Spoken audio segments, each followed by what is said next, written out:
എന്താണ് health insurance? Health ഇൻഷുറൻസിനെ പറ്റി പറയുന്നതിന് മുമ്പ് നമ്മൾ അതിന്റെ പ്രാധാന്യം മനസ്സിലാക്കിയിരിക്കണം. ഒരു കഥയിലൂടെ തന്നെ പറഞ്ഞു തരാം. അരുൺ എന്ന് പറഞ്ഞ ആൾക്ക് 25 വയസ്സുണ്ട്. 22ാമത്തെ വയസ്സിലാണ് ആദ്യമായി ജോലിയിൽ പ്രവേശിക്കുന്നത് അരുൺ.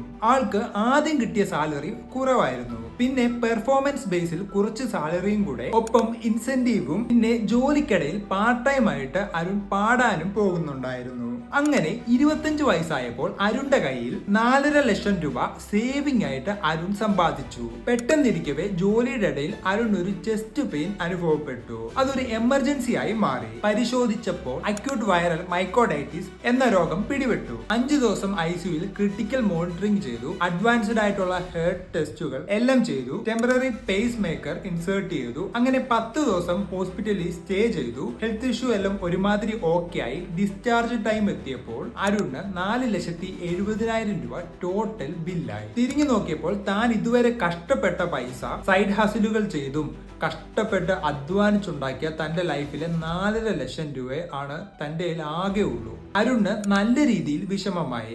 എന്നാൽ ഹോസ്പിറ്റൽ ബില്ല് അടച്ചേലേ പറ്റൂ. തന്റെ കയ്യിലെ 4.5 ലക്ഷം രൂപ മാത്രം പോരായിരുന്നു. വീണ്ടും ഒരു 20,000 രൂപയും കൂടെ വേണമായിരുന്നു. അത് അരുൺ മറ്റൊരാളുടെ കയ്യിൽ നിന്നും കടം മേടിക്കാൻ തീരുമാനിച്ചു. It's me, Midun. Bye-bye.